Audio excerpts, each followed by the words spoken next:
Okay, the Nazarite Vow. Alright, very good. So, let's go ahead and have Hiskey read, but nice and loud.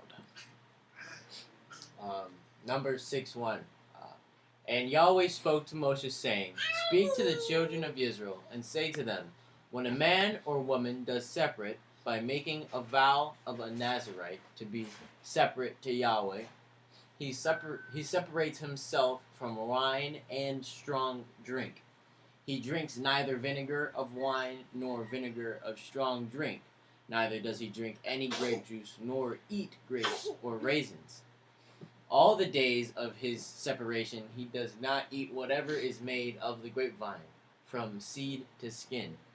And all the days of the vow of his separation a razor does not come upon his head, until the days are completed for which he does separate himself to Yahweh.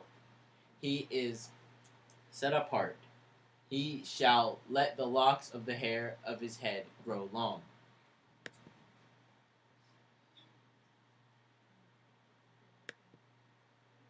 All the days of his separation to Yahweh, he does not go near a dead body. He does not make himself unclean for his father or for his mother, for his brother or his sister when they die, because his separation to Elohim is on his head.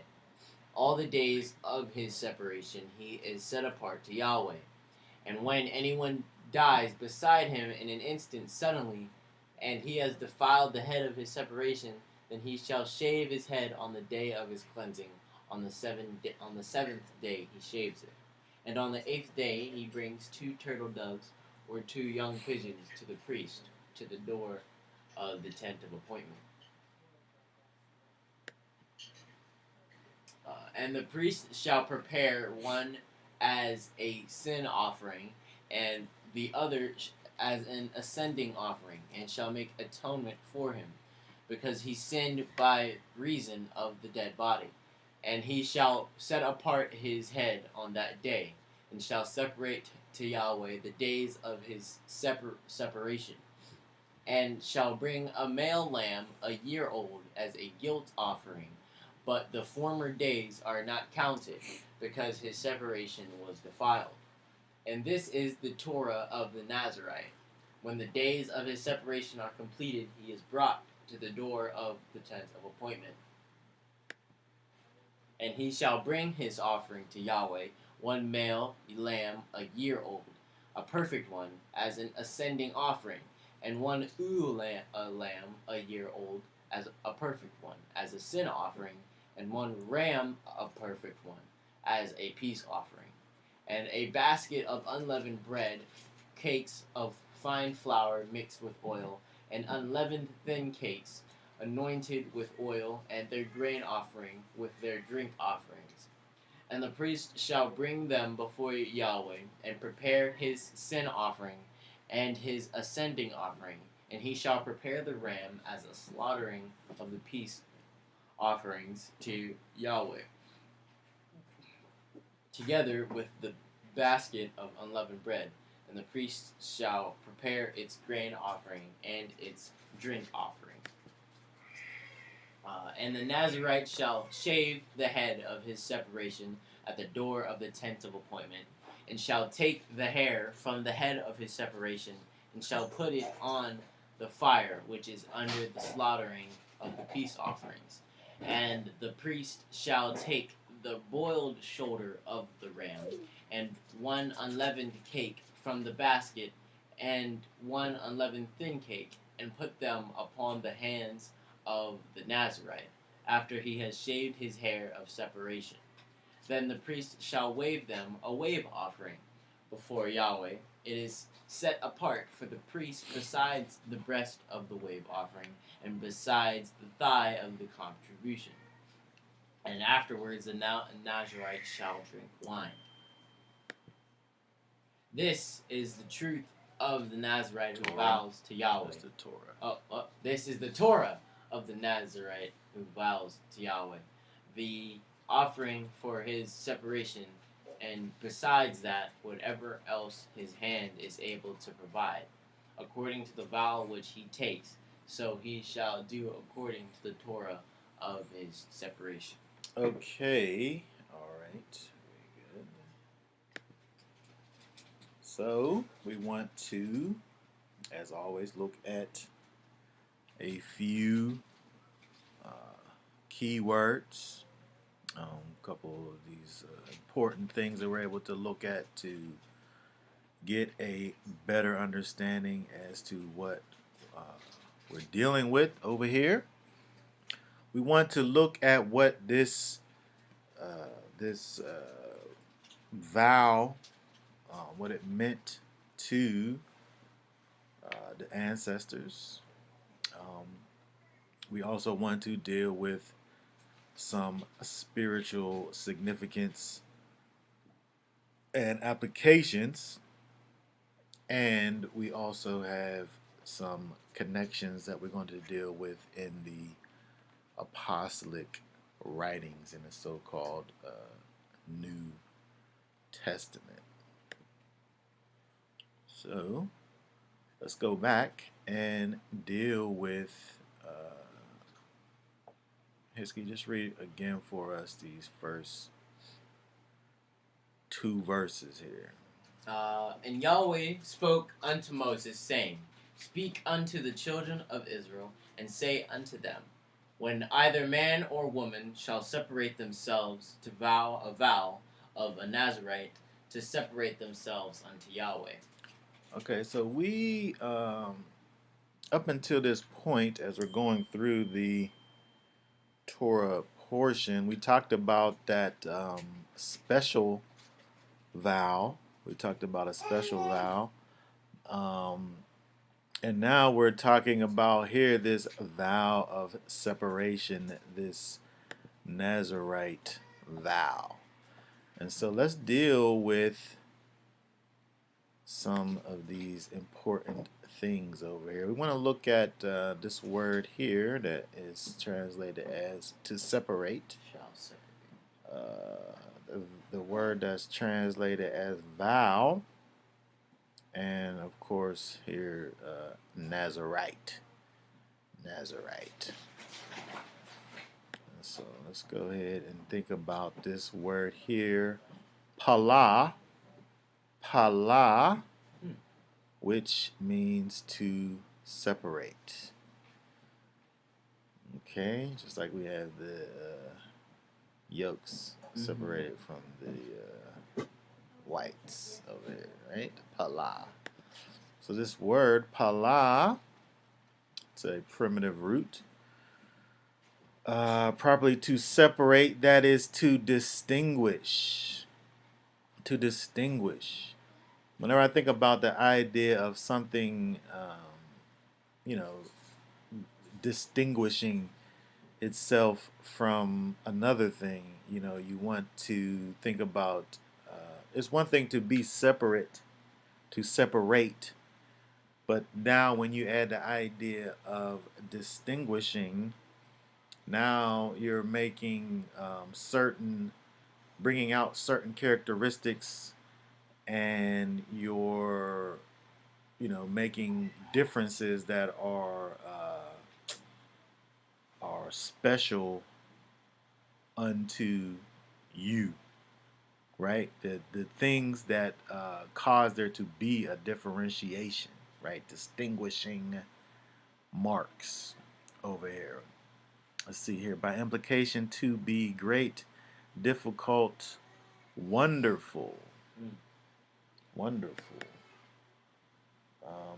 Pala is a verb meaning to do something wonderful. So again, we think about this idea of the word meaning to separate, but it also has the idea of doing something wonderful.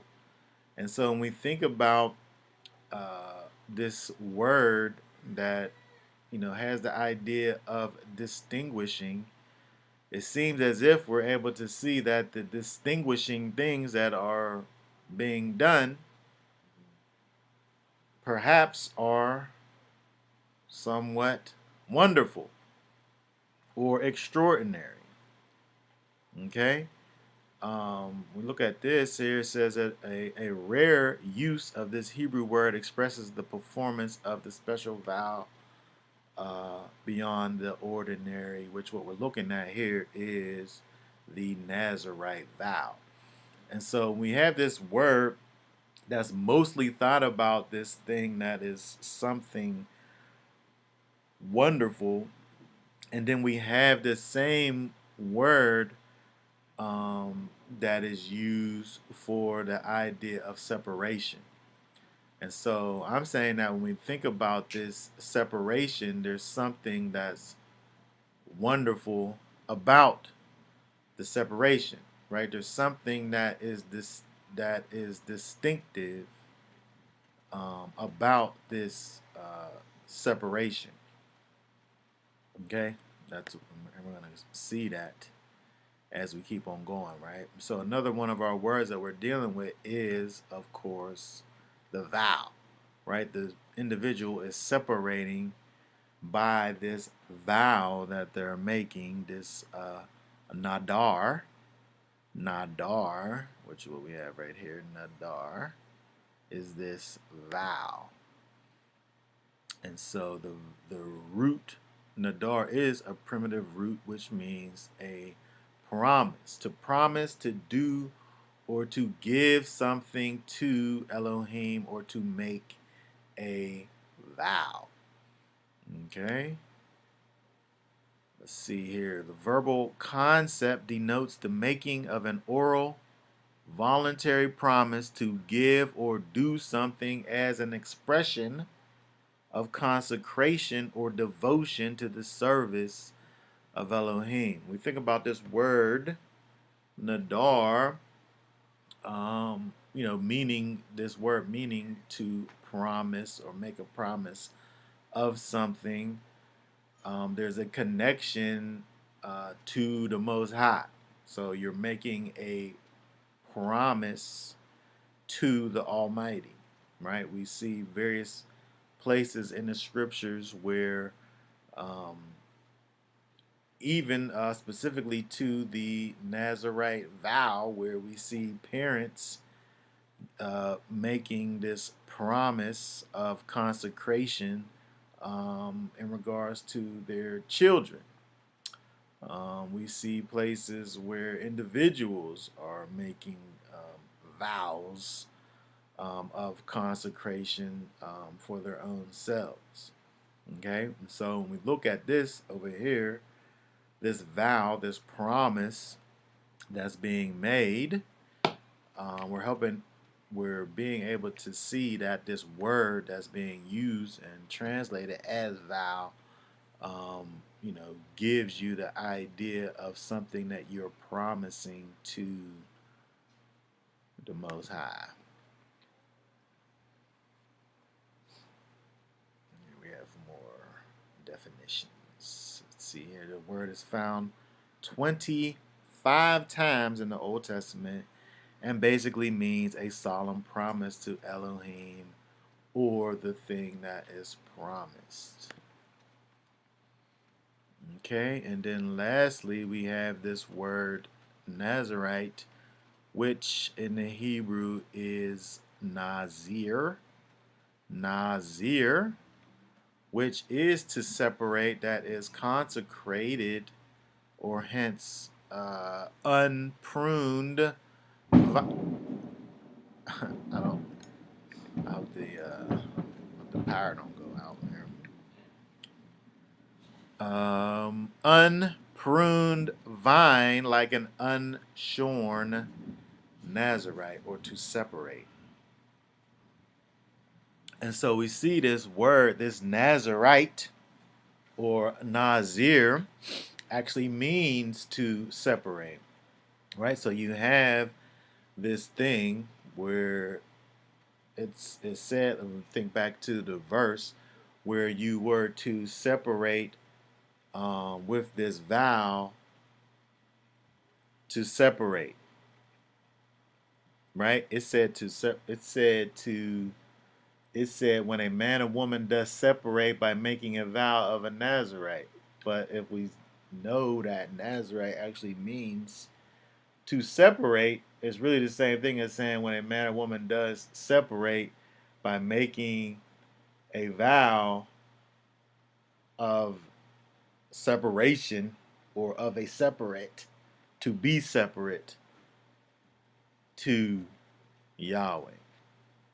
And so when we think about this specific vow, it's about making a promise, a extra promise of devotion unto the Most High, because Israel as a nation, as a people, we are a set apart people as it is.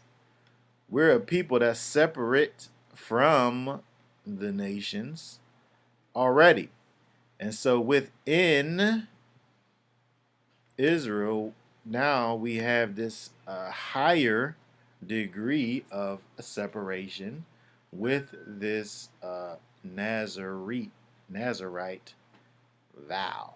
And so we want to look at this a little more over here.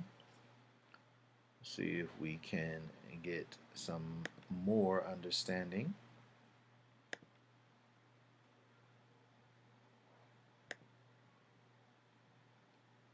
Okay, this word is the root actually of Nazir, which is Nazar, to hold aloof. Aloof is like high.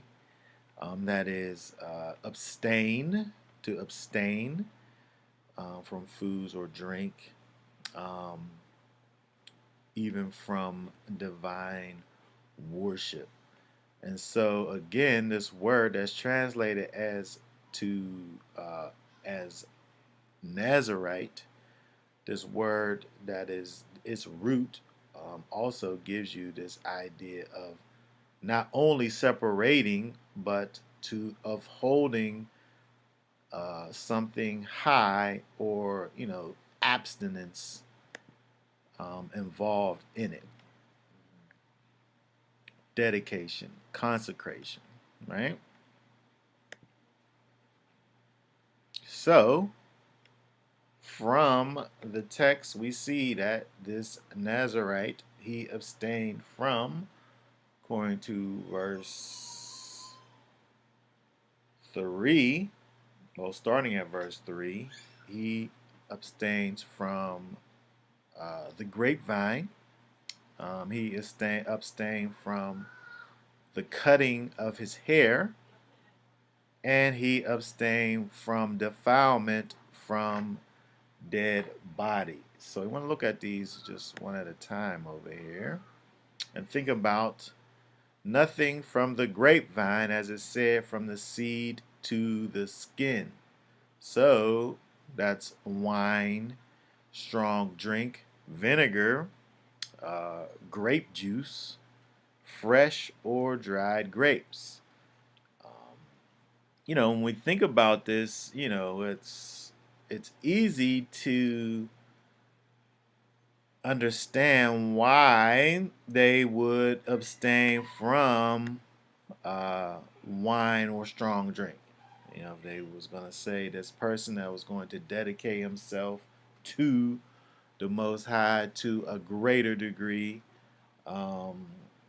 it's easy to see why he would want to abstain from wine, from strong drink, why he would want to remain sober, right? But when you think about vinegar or grape juice or even just grapes or raisins, these things are, these things are not intoxicating, right? Vinegar is, not something that's intoxicating. It's not something that causes you any type of feeling whatsoever, right? It's like a flavor. It's whatever vinegar is. What is that? Tartness or acidic? Uh, is or grape juice. It's just something that's sweet, right? Why um, do why is it this the prohibition of everything from the grapevine? Let's see. Why not? Hmm. Why not?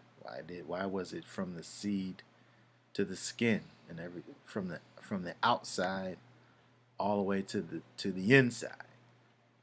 Well, according to K&D commentary of the Old Testament, it said that the design of this prohibition can hardly have been merely that by abstaining from intoxicating drink, the Nazarite might preserve perfect clearness and temperance of mind, like the priests when engaging in their duties, and so conduct himself as one sanctified to the master, in terms of him not um,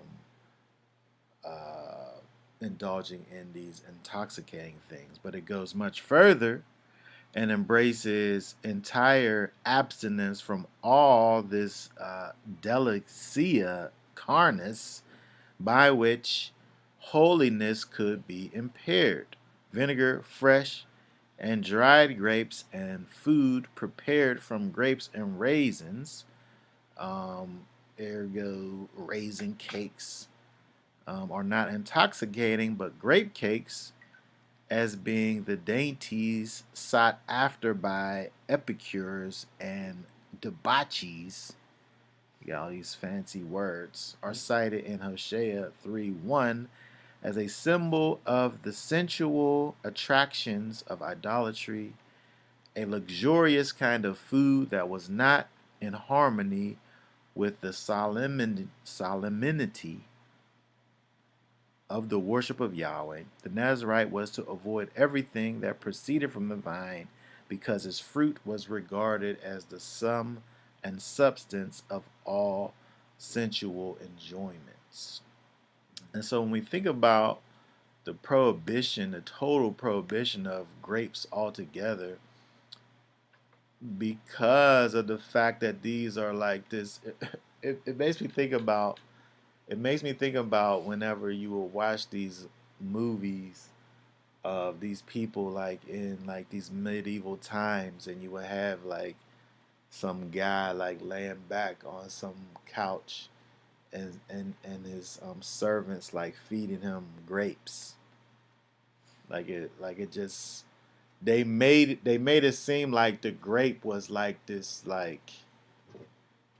luxurious thing that that, yeah, like it's like it was for just for the royals only, and not only that it was just for them, but they would have somebody just feeding them the grapes, right? Like it was just like this ultimate delicacy, right? And so when you think about the Nazarite, who was this one who was dedicating himself to the Most High, um, who was consecrating himself to the Almighty, where he's taking this pledge, this vow, um, to the Father, where he's not interested now in the finer things, right? He's only interested in serving the Almighty.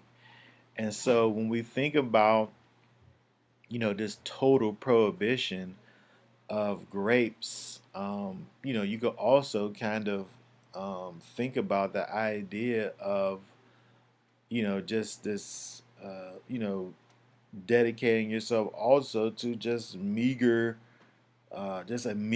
life where you're not, you know, interested in luxury. You're only interested in the service of the Most High. And so that's a thought, perhaps, because the scripture is actually silent. It doesn't give you a why as regards to the entire grape. It just says that's what he was forbidden to do. Okay?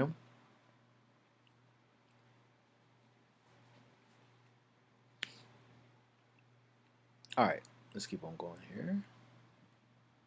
Find my cursor. Okay, abstain from drinking it, the wine, any of it, not only from an immoderate and excessive drinking of it, which every man should abstain from, but from drinking it at all, that he might be more free and fit for the service of Elohim, for prayer, meditation, reading the scriptures, and the attendance of the worship of Elohim in all its branches, and be less liable to temptations to sin. This is something that Abin Ezra observes. Many transgressions are occasioned by wine, which, if drank immoderately, intoxicates the mind, unfits for religious duties, excites lust, and leads on to many vices. So when we think about the idea of wine, it's almost it's a no-brainer, right? We don't have to think about what uh, wine will do. Okay. So the other thing that he is to do is to let the locks of his hair grow long. Let the locks of his hair grow long. Why though? Why? It says. Another commentator says, among the Jews, the abundance of the hair was considered to betoken physical strength and perfection, and baldness was regarded as a grave blemish. Thus, the free growth of the hair on the head of the Nazarite represented the dedication of the man with all his strength and powers to the service of Elohim. Okay, so we have, again, if we were to think about the abstaining from the grapes to be kind of this symbolic, to have this symbolic significance, we also could look at the hair as the same way, right? To have to deal with this idea of it representing physical strength and perfection, right? When you're young, your hair on your head kind of just grows wild and crazy, right? As a young person. But as you get older, it gets a little thinner sometimes. Right? And so we could think about the idea of this hair being this picture of physical strength. And then, of course, we can think about, what we see with Samson, okay, which, obviously we see that the hair was a picture then of strength, but not only thinking about it from the aspect of strength, but thinking about it in terms of your strength and your power being dedicated to the Most High. Okay, that's the key component that we need to think about in terms of this prohibition with the hair. Okay, let me find my cursor.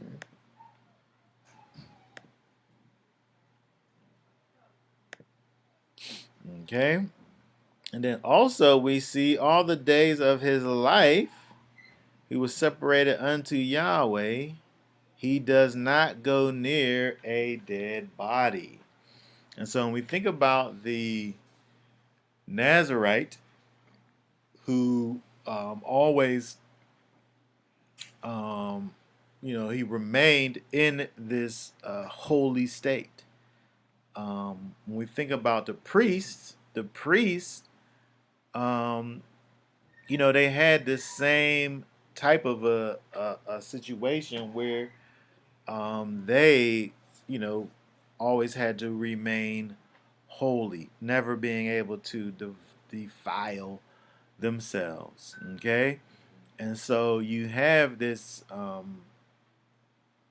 lack of a better word, this lay person, a person who decides that they want to, not by birth, like the priest, he makes a decision, a he makes a concerted effort to dedicate himself to the Most High, not because, again, like the priest, where it's his uh, it's his duty, um, or his bloodline, but because he wants to bring himself closer to the Most High and dedicate himself to those things which are holy and which bring forth life only.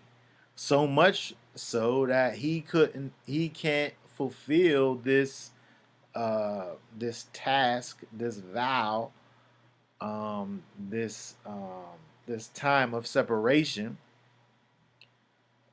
um, without he has to always be he can't uh, be in contact with dead bodies, right? Because his life is now about life, and then so if it so happens that somebody just happens to die uh, next to him, then his vow's over. He has to start again, right?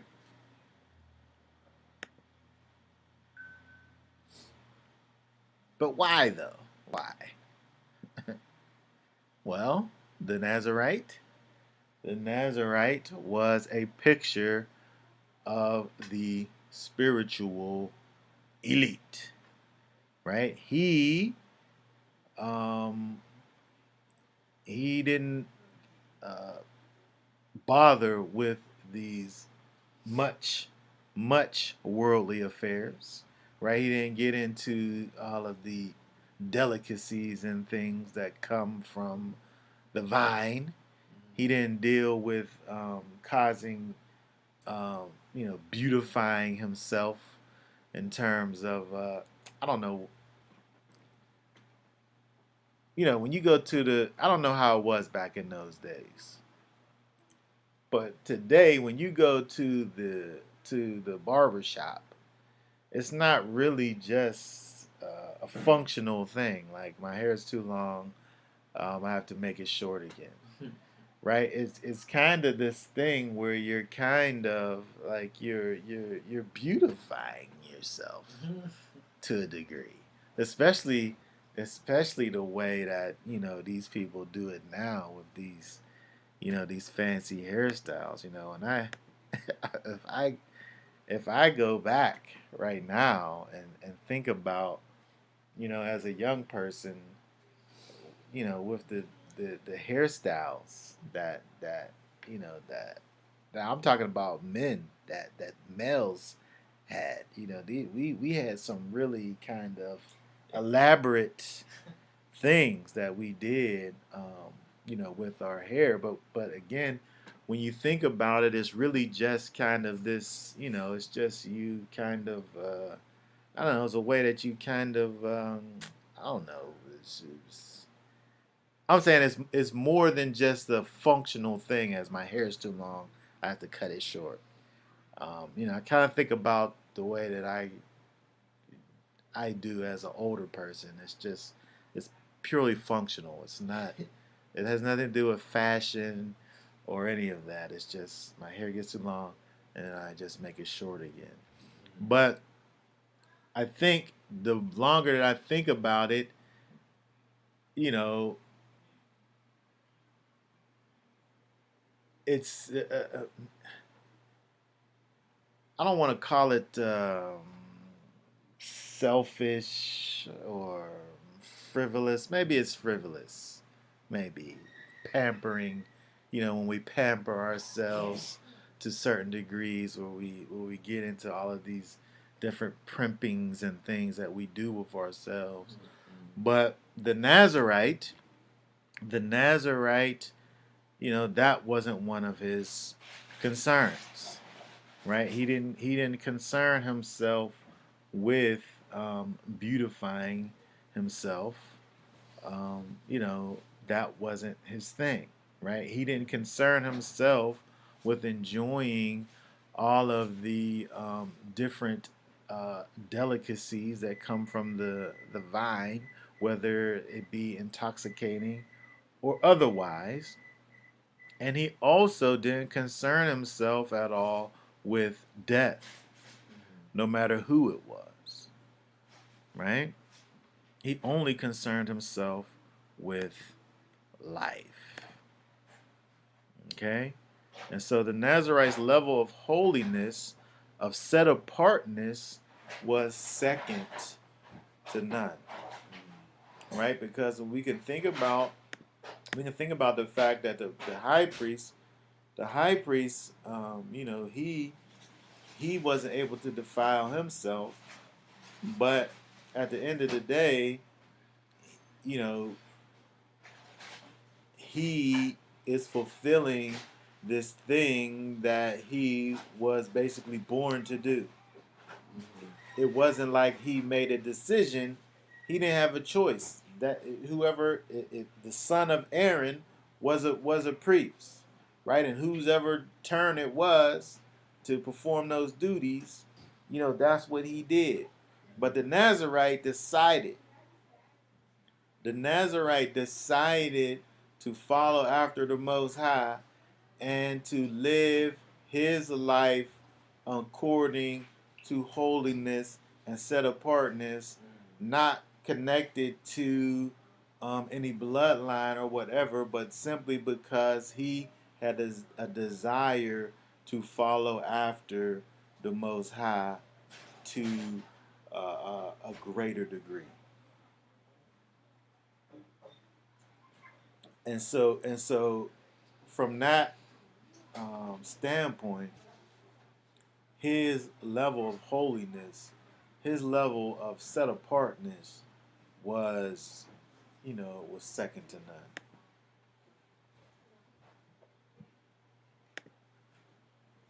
Okay? Mm-hmm. So when we look over here, the Nazarite was on par with the priest in regards to his holiness.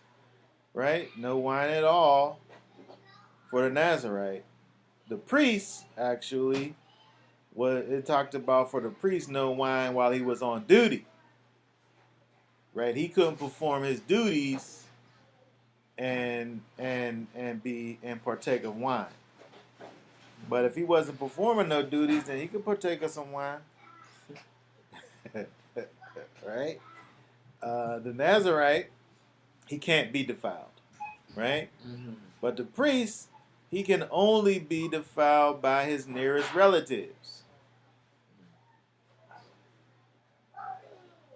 Right? So again, we see the Nazarite, right? He just was a step above in regards to, his holiness. Right? The Nazarite, it said he used no razor at all. When we talk about the priest, it says he can't make baldness or shave the corners of his beard. Right? He didn't create baldness or shave the corners of his beard, but it didn't say no razor at all, right? So there was a difference. There was a higher degree of set apartness with this, with the Nazarite. Comparatively speaking, with the priest.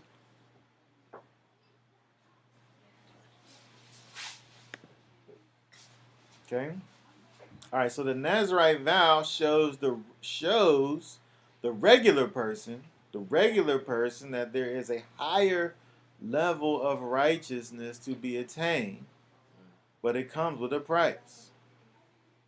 Okay, so when we look at the Nazarite, we see an example of a person who, he don't just have to look at holy people and say, "Wow," and be in awe of those holy people over there.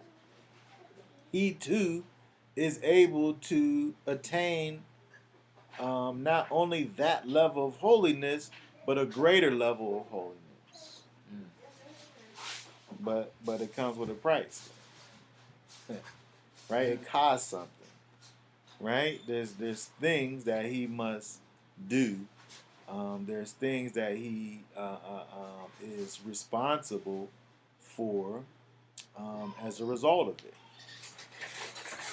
Okay, this is something that people don't always think about: the price, what things cost, right? They want the thing sometimes, but they don't always think about what goes into attaining the thing. This is a huge problem with people who just think about a a person in this time. Um, they're able to look at the high priest and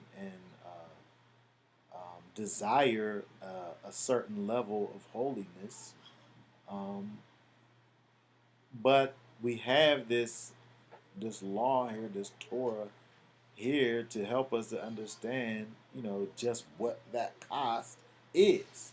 To let people know, yeah, if you want to say that you want to have a life and dedicate that life unto the Most High, there's things that you got to do, and you have to be in perfect control of your surroundings. Also, it's something that we see here, because if we go back to verse and 11, if we go back to verse 11 here, let me see if I can find this over here in the slides, because this is very important here.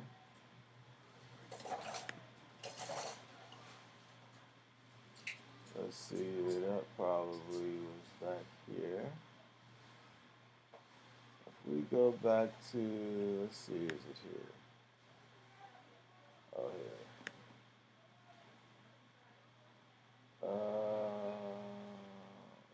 Read verse 11 for us right there. It says, "Then the priest," in Numbers 6:11, "and the priest shall prepare one as a sin offering, and the other as an ascending offering, and shall make atonement for him, because he sinned by reason of the dead body, and he shall set apart his head on that day." Okay, very good. So if this person who took this vow of separation, I'm saying that he's responsible for his surroundings. He's responsible for his surroundings, because he has to bring a sin offering if somebody dies next to him. He's guilty. He's guilty of not protecting his vow if somebody dies next to him. And so, to me, that is the perfect uh, uh, uh, example of somebody who needs to uh, know and be aware and make provisions about his surroundings, because he's not even allowed to have somebody die next to him.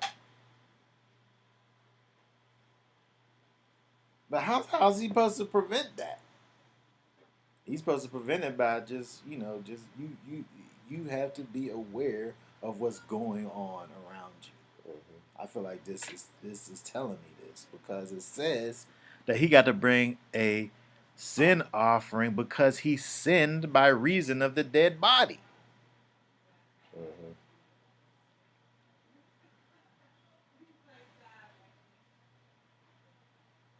So what's up with all these spiritual dead people around us? What kind of sacrifice you gotta bring? I mean, that's interesting, right? You have this Nazarite who, he wasn't supposed to be around dead bodies. And so when we think about this from a spiritual perspective, right? Well, first, physical, he wasn't around dead bodies. And he made sure that he wasn't. Right? He definitely wasn't on purpose around dead bodies, but even on accident, he if by chance he was by accident, then he had to start over. Right? Something, went awry. And so thinking about it from the aspect of, being in control of your surroundings as people who are dedicating ourselves to the Most High, it don't make any sense for us to be around, you know, especially from especially from kind of you know like I can't be chilling. I can't be sitting around chilling with dead people. I'm just gonna say that. Exactly. I most definitely can't be sitting around chilling with spiritually dead people Absolutely.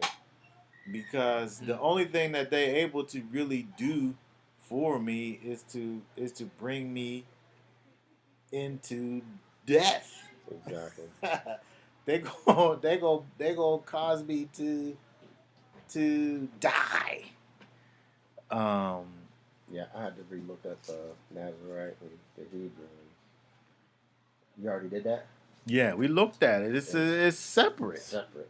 So It's separate, and if let's say it we all. if we don't make if we don't cause for there to be a level of separation between us and The world. the world, those that are dead, Mm-hmm. you know, this affects us. This affects our situation, right? They had to do something as a result. They could still be a Nazarite, but they would have to start over again. Like it wasn't forever, right? But there was a cleansing thing that had to be done, and they had to start again. That last vow was over. If they wanted to be a Nazarite for life, Mm-hmm. once they got in contact with that deadness, they had to reset. Mm. They had to start over, Mm. right? Because they got touched by the filth, Mm. the death, right? So it didn't change the fact that they still was able to have a life dedicated unto the Most High, but they needed to be cleansed as a result of that. Mm-hmm. And I'm just saying that the thing that I see that we're able to take from a practical standpoint is that we have to be able to really control our environments and the things that are around us Mm-hmm. because you're still responsible. You can't say that oh, it's not my fault that he just died next to me, Mm-hmm. because the text tells you that there was a sin that was done as a result of it. What's this? We have some questions over here. I have a question that he may have covered. Is a person asked, so were women allowed to take the nest? Oh, yeah, it's a woman. Yeah, it said, yeah. Oh, yeah, somebody helped out. Yes, it says if a man or woman. Yes, yes. So it wasn't a thing that was uh, Exclusive of men. yeah, it wasn't just about men. It was about individuals seeking to um, dedicate themselves to the Most High. But again, I'm saying that one thing that we have to think about in terms of that is, the place where we was at in terms of understanding what that costs, understanding what the cost of this separation is, and then also thinking about when, these things may happen. We definitely have to do something about these interactions that we have, right? Because the Nazarite, he had to bring this offering. He had to cleanse. He had to shave his head, right? He had to start over again. As a result of being, in this close proximity with death. And the person who asks if a woman is good too is in verse 2. So just go to Numbers 6 and 2. It'll tell you right there. Yeah, yeah.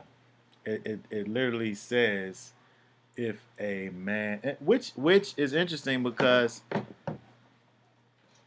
there's not many verses that would even give you that. Yeah, man and woman Yeah, in the same it's thing. not making it don't always make it clear like that to say that it's something for a man or a woman, where it might say a being or a soul or a man, right? And so it's interesting that when we see this thing over here, this Nazarite vow, this thing that is made available for whosoever seeks to walk a higher level of holiness. It's interesting that we see that it's when a man or a woman does it, right? Okay, so let's drop down here. Let's see, where were we?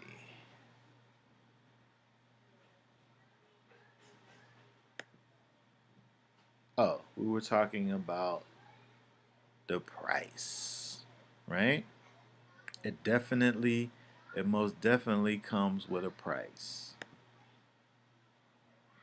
Okay. How much do it cost? Right?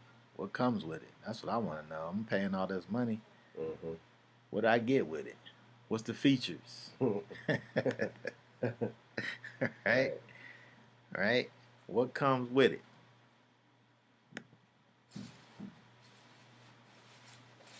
What is the cost? The cost is self-sacrifice. Self-sacrifice. Mm-hmm. Right? These are things that, you got to deal with. Um, Discipline and dedication. All of these things are part of the cost. When you think about the idea of abstinence, abstaining from certain things, pleasurable things, Mm-hmm. things that, there's nothing wrong with these things in and of themselves. Mm-hmm.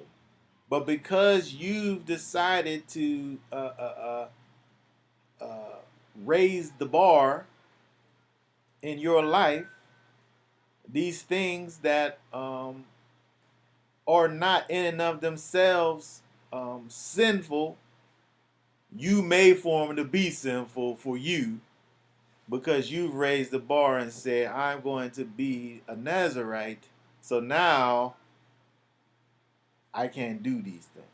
Mm-hmm.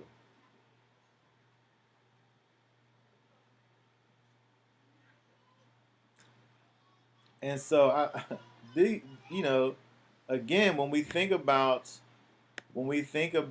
just the idea of what's going on in terms of an individual saying that I want to draw closer to the Most High, and we spoken on discipline many times is where you know this this really becomes a problem for people. Um, because they want the benefits. Mm-hmm. They want to have a relationship with the Most High, but they don't think about what it costs, and it most certainly costs discipline. Mm-hmm. It most certainly costs dedication. It most certainly costs sacrifice. Um, when we look at a picture of the Most High, worship towards the Most High, it's all about sacrifice. It's all about sacrifice. And when we can think about the fact that we had all of these animals and things that we brought, but many times this animal sacrifice that you're bringing is a picture of your own self, Mm-hmm. right? It's kind of standing in proxy for you. And so the sacrificial system is actually teaching you as an idea, the idea of self-sacrifice Mm-hmm. as a part of your daily and your daily worship. Right. And so now, when you take that to the next level, again, because this Nazarite is just this regular person who wants to be closer to the Most High. If you just regular style, if sacrifice is a key ingredient to your regular life as Israel, if you go if you go to the next level, then how much more so? Exactly. Yeah, I gotta keep reminding myself that we talking about the Nazarite. That's like the hardcore section of the. Yeah, I mean, just I'm saying like back then, but spiritually we are like Nazarites. Like that is the level. That always was the way to go. You saying something? That's where we going. We going there. You giving a spoiler right there. Oh, my But that's where we bad. going.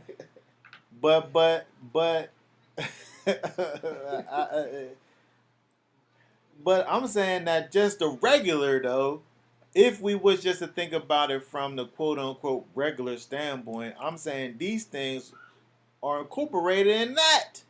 Right. And then so now we're taking it to the next level now with the Nazarite, and then so now all of these things get turned up a notch to the next level.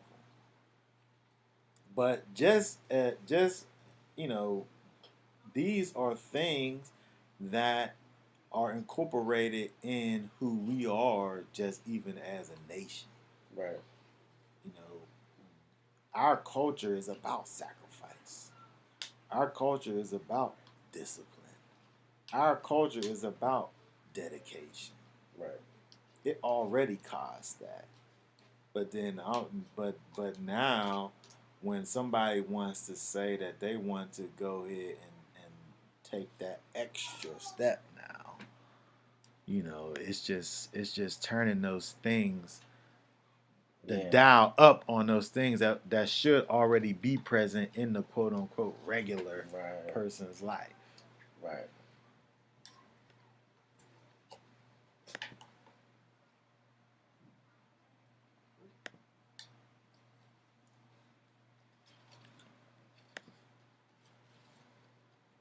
All right, so let's talk about what comes with it. We talked about what costs. What comes with it? What's that?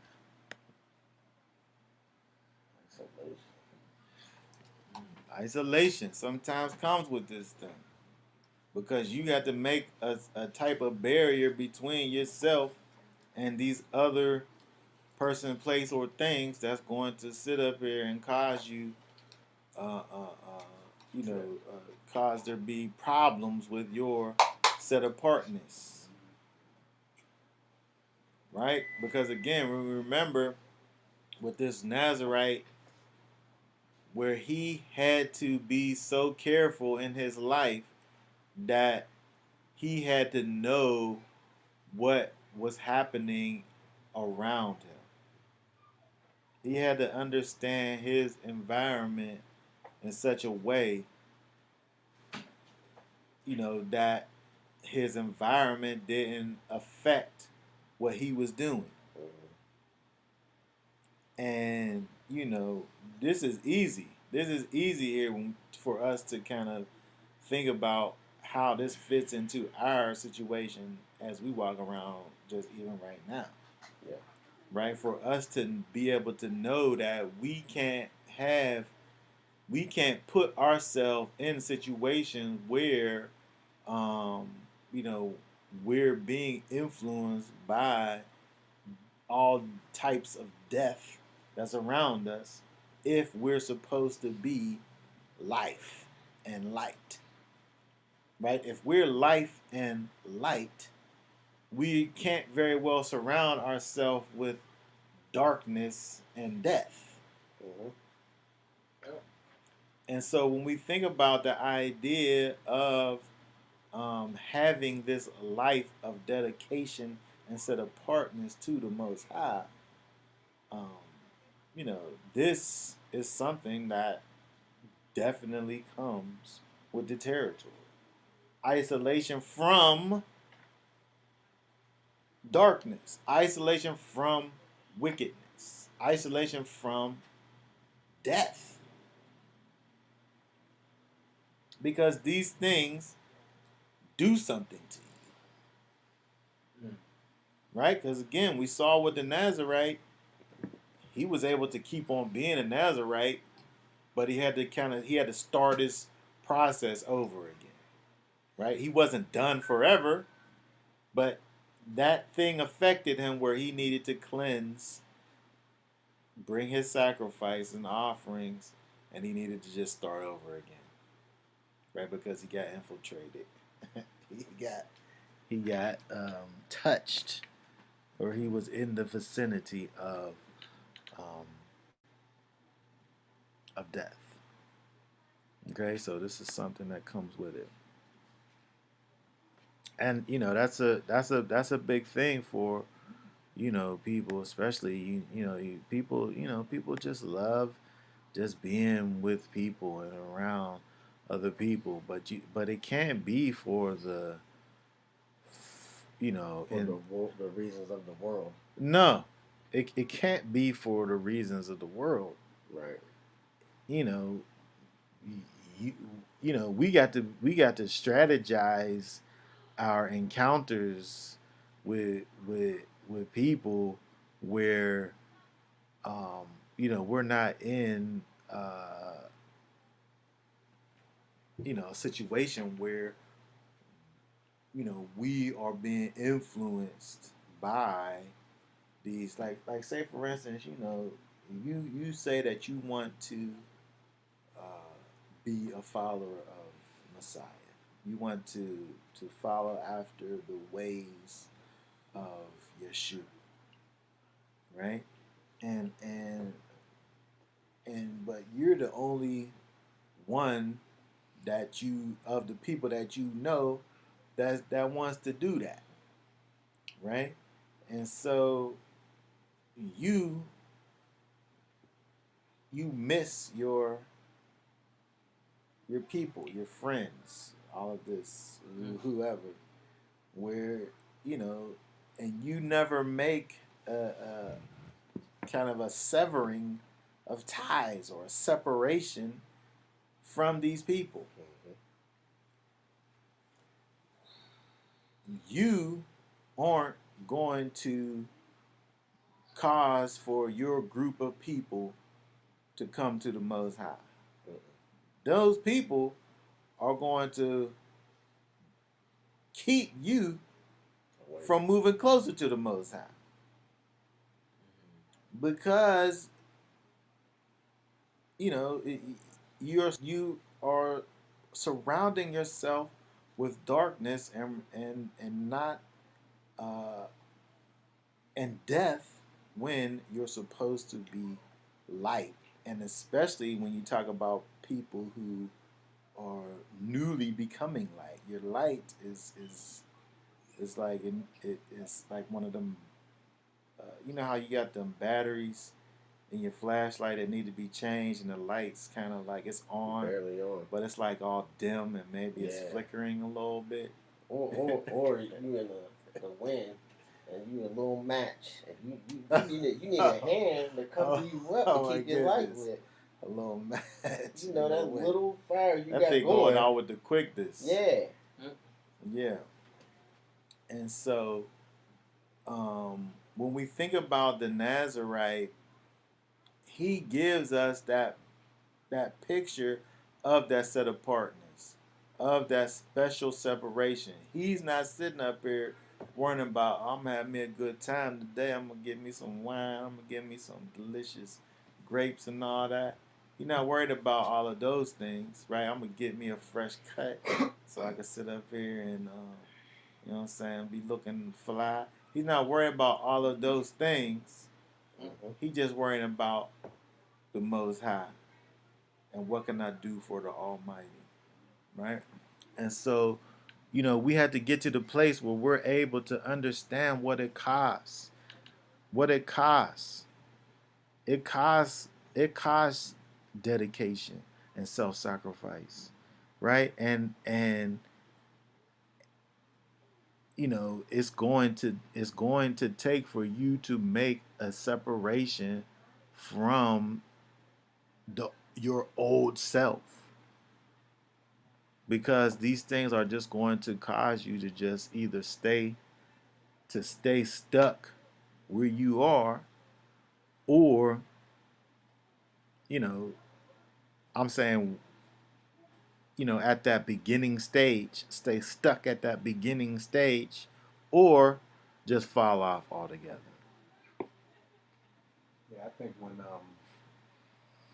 think my transition probably wouldn't have happened if I didn't leave Pittsburgh, because when you're around the people you grew up with, your circle, comfortable, you know, it's hard to transition into something new, something good when everything around you is negative, and so I think everybody needs that desert moment Yeah. where they separate from everything they know and just literally focus. You can't focus. Now, when I went all the way to the West Coast, and there was still wickedness all out there, but I didn't know nobody wicked. I didn't know none of them. Nobody you know can what attach I mean? to Yeah, to influence. yeah, nothing. Yeah.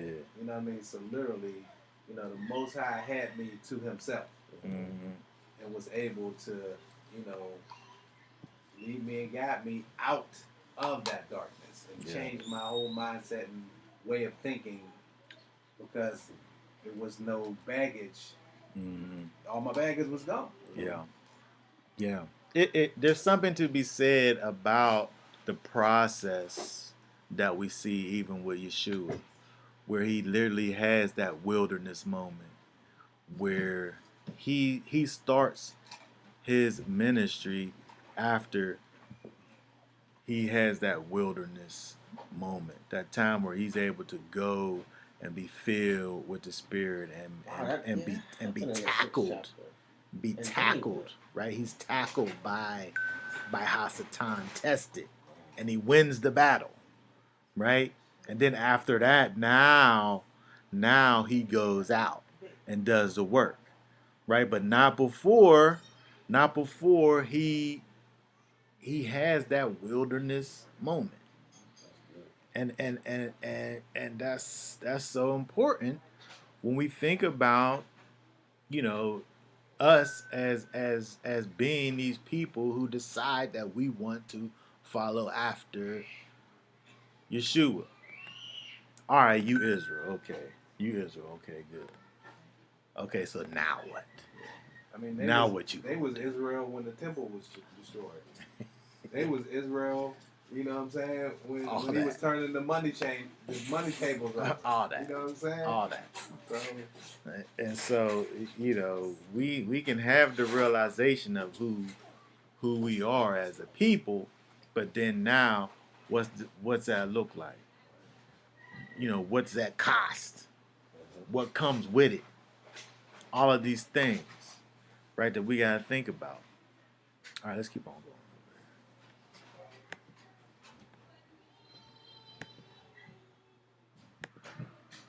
Okay, so what can we see in terms of spiritual now applications? Going beyond the bare minimum. That's what we're talking about. Bare minimum is just, I'm Israel. So what though? So what that you Israel? Whoa, what's that mean? Self-denial of carnal desires and pleasures. Pleasures. Right? That's the picture that we get from the Nazarite. Again, these things, he wasn't about all of these carnal desires and pleasures. He was about the Most High and dedicating himself unto the Most High, setting himself apart for the purposes of the Almighty. If we don't get this part over here, this idea of self-denial of carnal desires and pleasures, if we can't get this part figured out, we're not gonna make it. We're not gonna make it. We can't be out here just trying to just figure out what the bare minimum thing that I could do. I'm saying if that's your mindset that there's I just want to do whatever I'm able to do just to make it in. I feel like that person can't even make it in. If I got to just say, oh, if I do X, Y, Z, then I'm good. All right, I'm doing that. And if you told it so simple to them, that's all they would do. Oh, you mean that's all they would strive for? Oh, all I gotta do is just believe. That's all they would strive for. Exactly, just believe. my cousin said to me one day, he said, ain't you only held accountable for what you know? Hold on. He's like, but, that's hold why on, I ain't trying to know that. Oh my goodness. Yeah. Oh my I goodness. said, God knows your wicked heart right there. I said, that's wicked. Exactly. Right. Exactly. Wow. Yep. Yeah, that's crazy. When people think people actually think like that. Exactly. That's the crazy part. And then you try to show them how. Why would I want to do that? I know. They don't want to know what they're held accountable. Because everybody wanted easy. They want easy and digestible. And nothing's easy. And they don't want nothing to rock their little boat that they floating in. Yep. And you start telling them about self denial. And denying their carnal pleasures. Mm-hmm. Like, come on, man, that's all I got. Exactly. Physical expression of your set apartness. That's one right there. Physical expression of your set apartness. People want to be secretly holy. I'm holy, but it's just a secret, right? Yeah. It's just my little thing that I do. You know what I'm saying, with the Most High. Don't nobody gotta know about it. He know my heart, so He know my what heart. you think. It don't matter what you say, because he know my heart. My personal, personal relationship. Yeah. Wow. But we all supposed to see it. The book is about everybody. So I'm supposed to see your heart too. Right. No. You do things your way. The Most High deals with me a different way. Right. I'm like, I can see that Satan dealing with you. You let Satan get control of you. I'm trying to help you. Yeah. This is a thing over here because we have this spiritual connection with the Most High. which is something it literally is something that happens on the inside of you. But the only way that you know that this thing is really real is how that thing is manifest from a physical standpoint. Exactly. If I sit around and talk about to myself, that is how holy I am, to myself, but in all of my interactions, Exactly. I'm just quote unquote regular, then it don't mean anything. The thing that's going on inside of you in your spirit, if it don't never make its way out to your skin, then that thing ain't big enough. Right. And It's then, not useful. It's like this. The word, the spirit of the word, it's its purpose. It's like you take it in, and it becomes you. So you should be able to see it. It's like going to the gym, right? You go to the gym, you working out every day, yeah. right? Hard, sweating, and you don't never see no results. You ain't doing something Exactly. right. Something ain't right. Right. Something ain't right. Exactly. Exactly.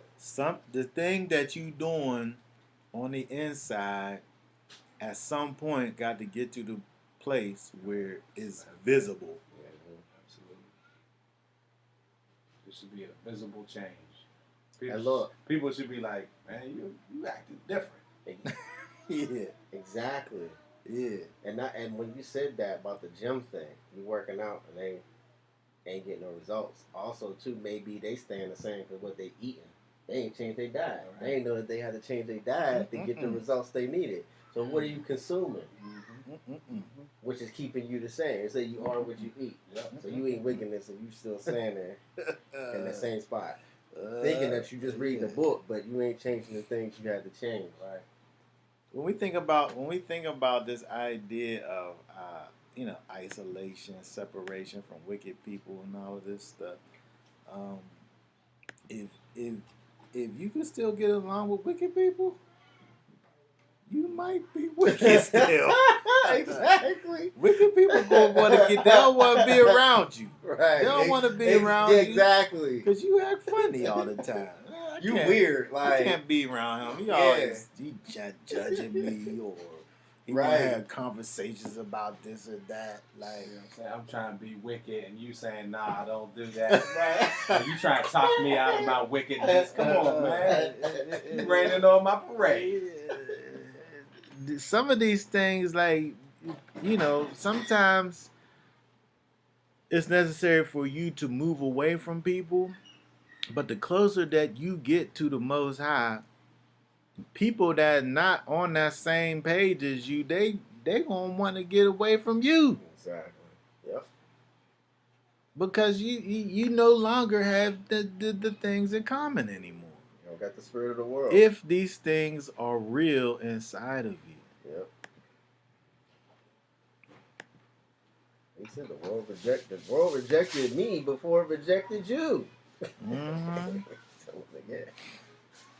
And not even family can get in between this. Family can't get in between.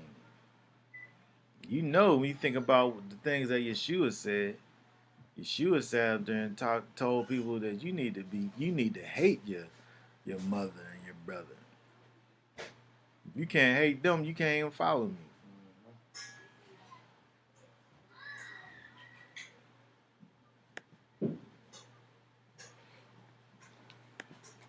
Right? All right, so let's look at some connections. Let's look at some connections in the apostolic writings. Let's look at Yochanan the Immerser, the Nazarite. Okay. All right. Let me read that for us. Luke 1. 1 and 13 through 17. And the messenger said unto him, Fear not, Zacharias, for thy supplication was heard, and thy wife Elizabeth shall bear a son to thee, and thou shalt call his name John. And there shall be joy to thee, and gladness, and many at his birth shall joy, for he shall be great before Yahweh. And wine and strong drink he may not drink, and of the Holy Spirit he shall be full, even from his mother's womb. And many of the sons of Israel shall turn to Yahweh their Elohim, and he shall go before him in the spirit and power of Elijah, to turn hearts of fathers unto children, and disobedient ones to the wisdom of righteous ones, to make ready for Yahweh a prepared people. By people prepared. Okay, very good. So it said over there, and wine and strong drink he may not drink. Right? That's talking about John Yochanan the Immerser, right? John the Baptist. So we're looking at Nazarite 2.0. Went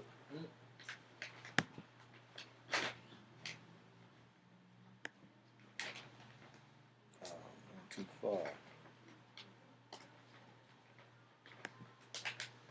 The prophecy of Yochanan and his life's task and purpose is like unto that of us now as followers of Messiah.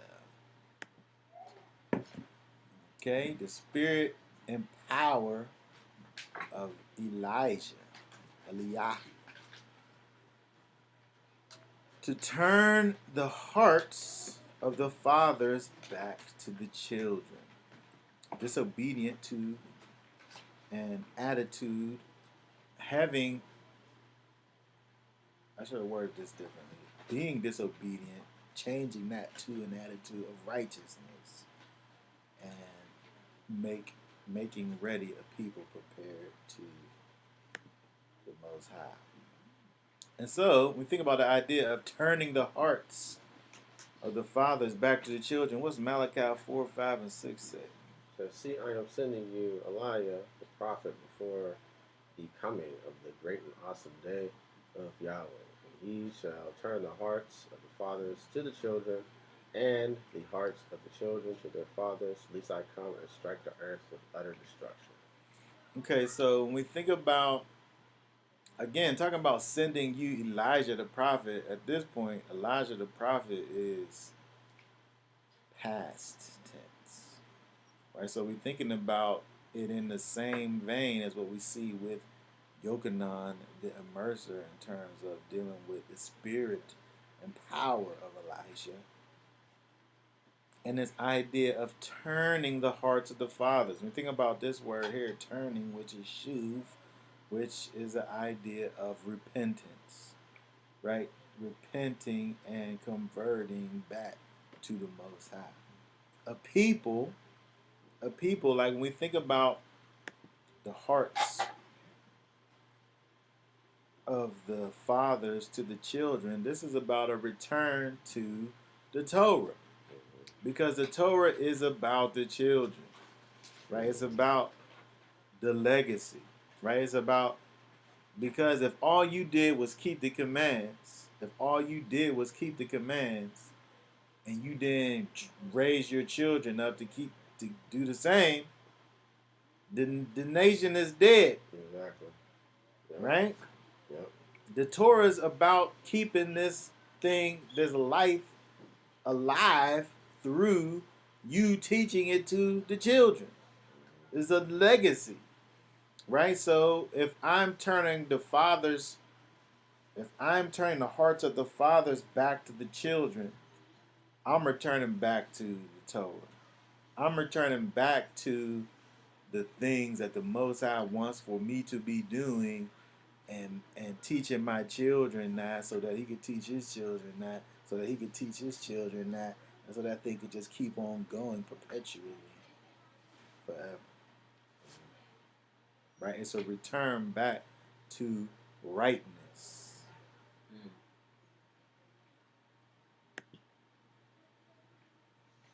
What's that verse say right John 8:56, it says, your father Abraham was glad that he should see my day, and he saw it and did rejoice. So Yeshua talking to these Pharisees. It's interesting when we look at this. When you look at um, this verse in the context, because when Yeshua says this, they totally went off topic, and they was never able to come back. Like they didn't even get the point. They talking about, hold on, Abraham, you just a young man. Abraham never seen you. What you even talking about? They missed it all, right? And Yeah. then so he came and talk about this though more because now he's sitting up there dealing with these people and how they just went off. But when we understand what's going on, talking about your father Abraham was glad that he should see my day, speaking of himself as Messiah. Right. And knowing that this, these are the things that we've been waiting for. They saw it, like he's saying that the father seen this day right now, Abraham seen it, and he rejoiced. He was so happy. This is the promise. This is it. Like this is what we've been waiting for. Exactly. And so when we think about the idea of turning the hearts of the father to the children and children to the father, is understanding, first of all, the fact that this is the way that it's supposed to be. Mm-hmm.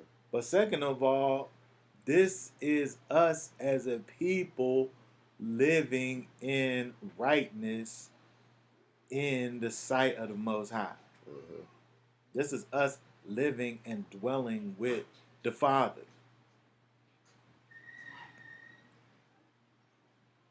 I thought it was funny looking at this verse because Yeshua mentions this, and then the people just go off on a tangent, like, and they totally just missed everything.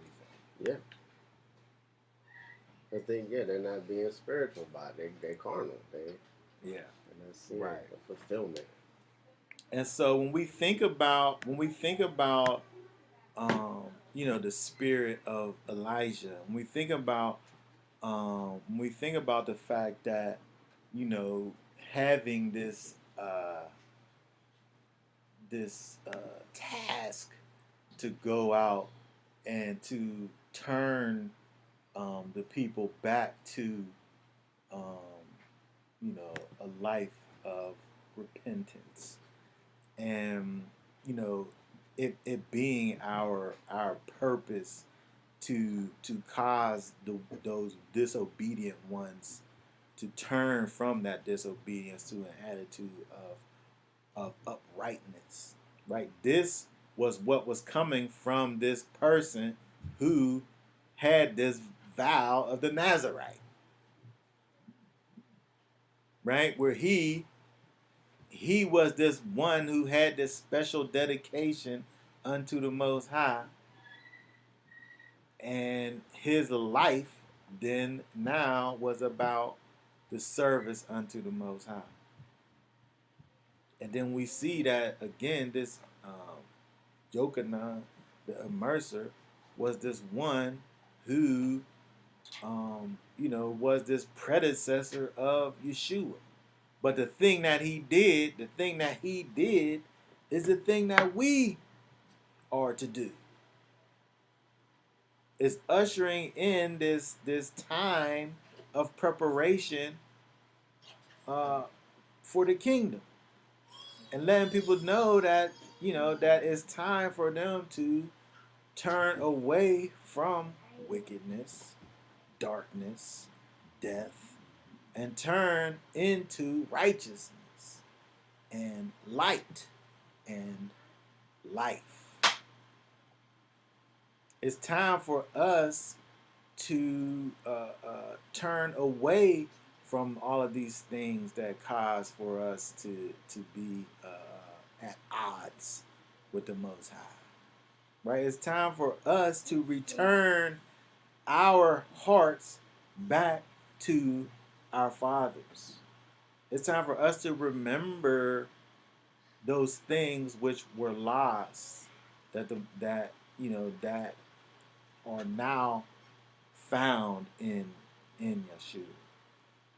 If we look at our regular selves and say, I don't want to just try to figure out what is the bare minimum that I could be doing, but what more can I be doing? Right? How much more is there that I could be doing? Can I, just this regular person, um, have a higher level of holiness? Yeah.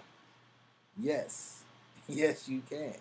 Right? And we have a picture of that, with, this vow of the Nazarite. And then above that, we see again, like I said, uh, with John the Baptist, who, his journey, his mission, in life was turning his people to repentance. Which that was he he and Yeshua had the same message. Repentance. Repentance. Right? Turn back to the Father. And so, that's what we want to kind of, leave with, on that note, in terms of, we have to be about the same thing that Yeshua was about. We got to be about the same thing that John the Baptist was about. We got to be about the same thing that those Nazarites was about, is dedicating ourselves to the highest level of holiness and doing the work for the kingdom that needs to be done. Okay, does anybody have any thoughts, questions, comments, additions to what we're talking about over here? I can say a lot, but matter of fact, Go ahead, say something. right, we pull up Revelation 18. All right, hold on a second. Yeah, man, you're gonna keep it. This is a lot on this topic. It's a heavy topic. I don't know what's up with my cursor. Oh, here it go.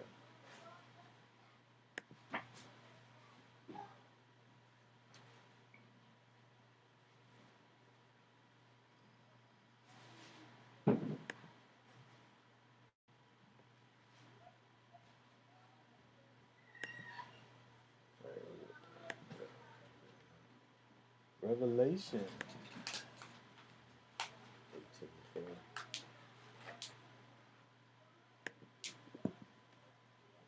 That's what I thought about when you showed that isolation box. All right, let me put it on the screen real quick. Revelation 18:4. So, okay, and it says, "When I heard another voice from the heaven saying, 'Come out of her, my people,'" because when you read up in the chapter, it basically talk about Babylon. We should know, like, Babylon being in the old times, referred to as a place of confusion. Mm-hmm. And we know you come into the truth, there's no confusion in the truth, because you know what the truth is. Right. What are you confused about? So it's like, straight. Yeah. It's well lit. Because here you got people who really think that coming out of her thinks it's physical. It's not physical. It's not a specific place you got to leave. It's talking about that confusion. So it's like, so when I seen that isolation box, that's you coming out. Because you have to cut the world off, and you have to take time away to do that, so you can hear. The scriptures say the Most High dwell inside of us. So the reason for that cutoff is so you can hear the Most High clear. Mm-hmm. You're not hearing nobody else in your ear. It's letting the Most High to deny yourself, and so you can just tune in on what's inside of you. It starts on the inside. This is how we need to hear it. So usually, it's good for people when they do that. The fast. It's almost like it's like a fast too. If you've been to stand away from people, isolating, that's like a fast. So maybe you should just everything that you was associated with the world, get away from. And that's when you start to hear. You'll hear in the spirit things clearly. That's what all the prophets did. That's what Yeshua did when he was on the mountain. He fasted, and he got closer to the spirit. You said something right there, because it talk about him not eating no food, but he literally fasted from people too. Exactly. Yeah. Right. In the wilderness. Yep. And so that's why it was deep when you said that, because I'm like, wow, he did do that before he started his ministry. That was like a spiritual boost for him. It was like a whole bunch, because demons came to him and he was defeating them in his wilderness at that point. His fast away from everything, and that bolstered up his spirit to be able to go out and start his ministry. So, and you see the amount of time he did it. We ain't telling you to do 40 days and 40 nights, but there got to be some period of time that you got to do that, to find it within yourself to give you that to sprout that seed so you can keep walking. So no matter what happened around you, you don't fall over, because you wasn't dependent on the spirit inside of you to be grown. Once it's on the spirit of Yeshua to guide you through it. And you got to build that up first. And it don't happen if you don't give it room to grow. Yeah. So I just want to pull that out. That's what it means to come out. And then when we say, at least you share in her sins. Because if you don't come out, you're sharing in the sins. That's why you have to separate. You're taking part. You're sharing. No, you can't. You just be in there to condemn it and get out. I'm not separating. Yeah. It says, least you receive of her plague. Because if you're doing the same things, you gonna get the same consequences. You need the same result. Yeah. So I just want to put that. Yes, very good. Very good. All right. So on that note, we're going to go ahead and be done. We want to encourage everybody to, not be out here trying to do, the bare minimum out here. We have to be out here striving for perfection, right? And striving to be the best that the Most High will have for us to be out here, so that we can grow this kingdom. Okay? So, we want to thank everybody for checking out the channel. Subscribe, like the video, share the video, hit the bell notification. Look for all of the things that we got coming up. We got this women's conference, Adoring the Bride conference. We got a new show that we about to put out pretty soon here. That's in the making. we got some music that's about to. We got some things that's about to be coming. But if you not subscribed to the channel, you're not even gonna know about it. Okay? All right, so that being said, for now, we're going to say Shabbat Shalom. Y'all willing, next week we will be back. Shabbat Shalom. Shabbat Shalom. Shalom. That righteous living. Shalom. You are invited to the 2021 Adorning the Bride Virtual Hebrew Women's Conference. This free event will be hosted on the Zoom platform August 1st through the 4th, 2021. Registration is only available on Eventbrite. Either see the link in the description section of this video or simply enter Adorning the Bride on eventbrite.com to register for the conference. Registration includes an ORIB coupon code and a free digital download prayer journal. This year's conference will feature 5 dynamic sessions from 8 amazing women of Yah. Topics include the process of becoming the bride, they are watching, Hebraic motherhood, it was more than a bath, the comforting of the bride, Titus 2, the inner adorning of the bride, and the process of promises. We welcome all Bible-believing women to come and be adorned. Register now. Please share with your friends and family.